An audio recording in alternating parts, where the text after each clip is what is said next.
Friends ఈ రోజు August 17, 2024 ఇవాల్టి సైన్స్ అప్డేట్స్ చూద్దాం. ఈ సంవత్సరంలో మొదటిసారి అతిపెద్ద ప్రకాశవంతమైన blue super moon August 19 Rakhi పౌర్ణమి రోజు కనిపిస్తుంది.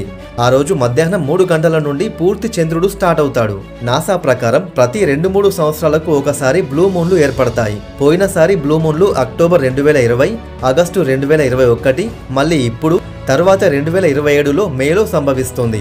అయితే ఒక నెలలో భూమి చుట్టూ చంద్రుడు తిరిగే కక్ష వృత్తం సరిగ్గా ఉండకుండా దీర్ఘవృత్తాకారంలో ఉంటుంది. కాబట్టి ప్రతి నెలలో ఒక రోజు చంద్రుడు భూమికి అత్యంత సమీప బిందువుకు చేరుకుంటాడు. దీన్ని పెరిజీ అంటారు. పెరిజీ పౌర్ణమితో కలిసినప్పుడే అది సూపర్ మూన్ అవుతుంది. మరి బ్లూ సూపర్ మూన్ మీద మీ ఉద్దేశం ఏంటి? కామెంట్ చేయండి. భవిష్యత్తులో అంతరిక్ష పరిశోధనల కోసం స్పేస్ ఫిక్షన్ లాంటి ప్రాజెక్టులను డెవలప్ చేయాలనే లక్ష్యంతో నాసా చంద్రునిపై రైలు ట్రాక్ ను నిర్మించాలని ప్లాన్ రెడీ చేస్తుంది. ఈ ప్రాజెక్టు పేరు flexible levitation on a track. NASA ప్రకారం ఈ ప్రాజెక్టు 2030 నాటికి చంద్రుని ఉపరితలం మీద పదార్థాలను రవాణా చేయగలదు. 2030లలో చంద్రుని మీద స్థావరాలు ఏర్పరచుకునే అవకాశం చాలా ఎక్కువగా ఉంది. నాసా రూపకల్పన ప్రకారం 3 పొరల ఫిల్మ్ ట్రాక్ పై ఒక మ్యాగ్నెటిక్ రోబో ట్రైన్ గంటకు 2 కిలోమీటర్ల వేగంతో కదులుతుంది. ఏజెన్సీ యొక్క మిషన్లో భాగంగా 2026 నాటికి వ్యోమగాములను తిరిగి చంద్రునిపైకి పంపాలని నాసా అనుకుంటుంది. మరియు భవిష్యత్తులో అంతరిక్ష పరిశోధనలకు సహాయం చేయడానికి శాశ్వత చంద్ర స్థావరాన్ని ఏర్పాటు చేయాలని లక్ష్యంగా పెట్టుకుంది. మరి చంద్రుని మీద ట్రైన్ వేయడం గురించి మీరేమనుకుంటున్నారు? కామెంట్ చేసి చెప్పండి. మనకు ఏదైనా వ్యాధి వచ్చినప్పుడు ఒక్కోసారి ఎన్ని యాంటీబయాటిక్స్ వేసుకున్నా వ్యాధి తగ్గదు. దీని వెనుకున్న రహస్యాన్ని సైంటిస్టులు గుర్తించారు. అమెరికాలో ఒక 50 ఏళ్ల వ్యక్తి రక్తంలో బ్యాక్టీరియా ఇన్ఫెక్షన్ అయింది. ఎన్ని యాంటీబయాటిక్లు వేసినా అతని వ్యాధి తగ్గడం లేదు. చివరగా సెఫిడెరోకోల్ అనే యాంటీబయాటిక్ 2 వారాలు వేస్తే నెల రోజులు బ్రతికి వ్యక్తి మరణించాడు. డాక్టర్లు రోగి బ్లడ్ శాంపుల్ను టెస్ట్ చేస్తే అదే బ్యాక్టీరియా యాంటీబయాటిక్స్ ని ఎదిరించి ప్రతీకారంతో తిరిగొచ్చిందని కనుక్కున్నారు. దీనికి కారణం హెటిరో రెసిస్టెన్స్ అని పిలువబడే బ్యాక్టీరియా వ్యూహం యాంటీబయాటిక్స్ ని ఓడిస్తుందని గుర్తించారు. ఈ బ్యాక్టీరియా వ్యూహాన్ని గుర్తించడం అనేది దీన్ని ఎదుర్కోవడంలో మొదటి అడుగు అని, భవిష్యత్తులో రోగులకు గొప్ప సహాయం చేయడానికి ఇది ఉపయోగపడుతుందని చెప్తున్నారు.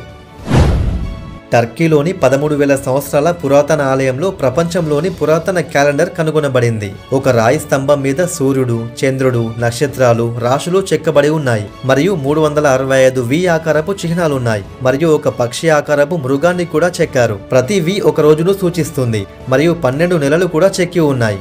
క్రీస్తు పూర్వం 10,000 సంవత్సరంలో పూర్వీకులు సూర్యుడు, చంద్రుడు, నక్షత్ర రాశులను పరిశీలించి ఇలా ఒక సౌర క్యాలెండర్ను తయారు చేశారు అని చెప్తున్నారు.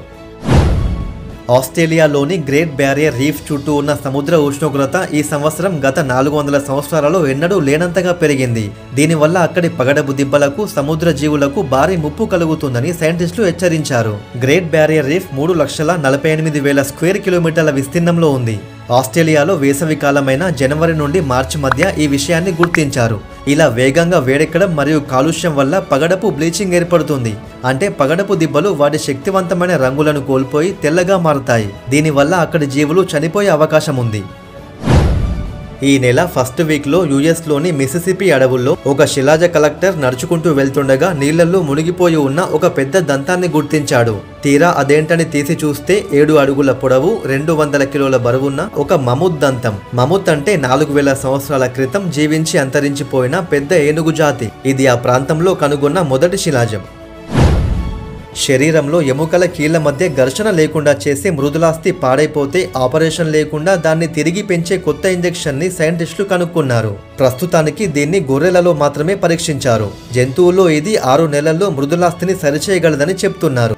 ఇప్పుడు ఇది మానవులలో ఉపయోగించడానికి టెక్నాలజీ డెవలప్ చేస్తున్నారు. ఇక్కడ మీరు చూడొచ్చు, పర్పుల్ కలర్ లో మృదులాస్థిని పెంచే హైలూరోనిక్ యాసిడ్ రసాయనంతో పాటు చిన్న ఫైబర్లు గులాబీ రంగులో కనిపిస్తున్నాయి. గైస్, ఇది ఇవాల్టి వీడియో మీకు నచ్చితే ఒక లైక్ చేయండి. సైన్స్ కి సంబంధించిన విషయాలు ఏమైనా తెలుసుకోవాలనుకుంటే కామెంట్ చేసి అడగండి. ఇలాంటి మరిన్ని వీడియోస్ కోసం మన ఛానల్ ని సబ్స్క్రైబ్ చేసుకోండి. Thank you for watching.